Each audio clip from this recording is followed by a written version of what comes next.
I have to do this because this is not I'm speaking. This is the people who want to tell the world what they want to say.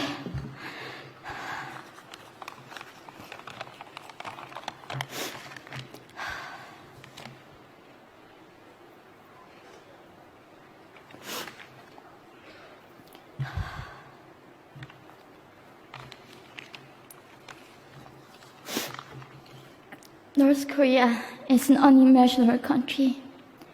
There is only one channel on TV. There is no internet. We aren't free to sing, say, wear, or think what we want. North Korea is the only country in the world that executes people for making unauthorized international phone calls. North Koreans are being terrorized today. When I was growing up in North Korea, I never saw anything about love stories between men and women.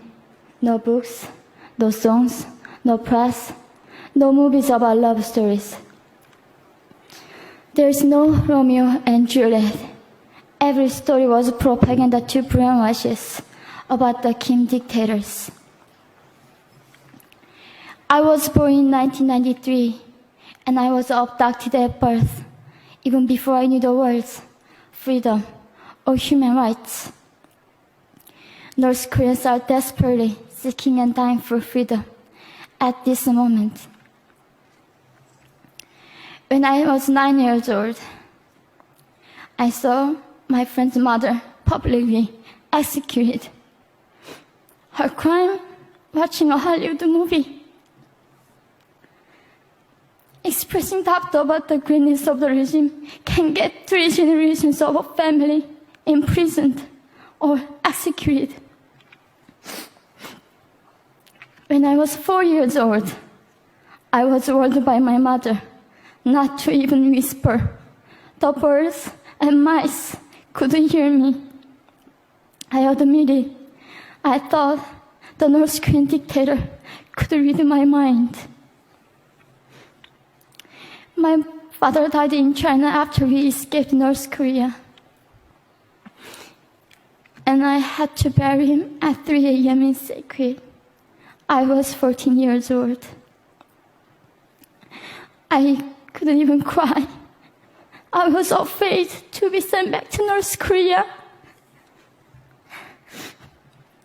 The day I escaped North Korea, I saw my mother raped. The rapist was a Chinese broker. He targeted me. I was 13 years old. There is a saying in North Korea, women are weak, but mothers are strong. My mother allowed herself to be raped in order to protect me. North Korean refugees, about 300,000, are vulnerable in China.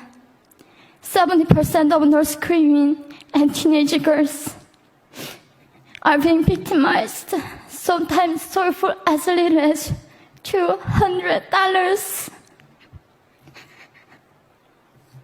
We walked across the Gobi Desert, following a compass. When they stopped working, we followed the stars to freedom. I felt only the stars were with us. Mongolia was our freedom moment. Death or dignity. Armed with knives, we were prepared to kill ourselves if we were going to be sent back to North Korea. We wanted to live as humans.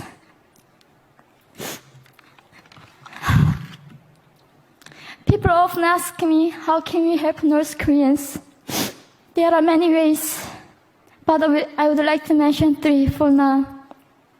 1, educate yourself so you can raise awareness about human crisis in North Korea. 2, help and support North Korean refugees who are trying to escape to freedom. 3. Petition China's stop repatriation. We have to shed light on the darkest place in the world. It isn't just North Korean human rights. It's our rights that North Korean dictators have violated for 7 decades. We need governments all around the world to put more pressure on China to stop repatriation. In particular, Chinese delegates of One Young World can play a part by speaking up.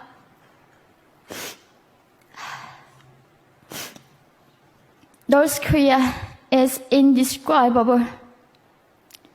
No humans deserve to be oppressed just because of their birthplace.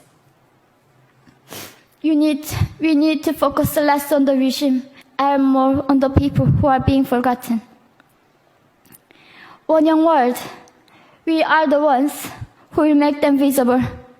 Fellow delegates, please join me as we make this a global movement to free North Koreans.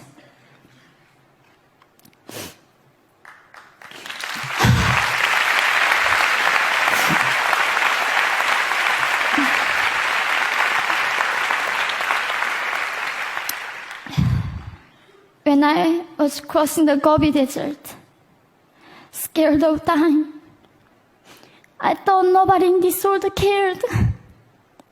It seemed that only the stars were with me. But you have listened to my story. You have cared. Thank you very much.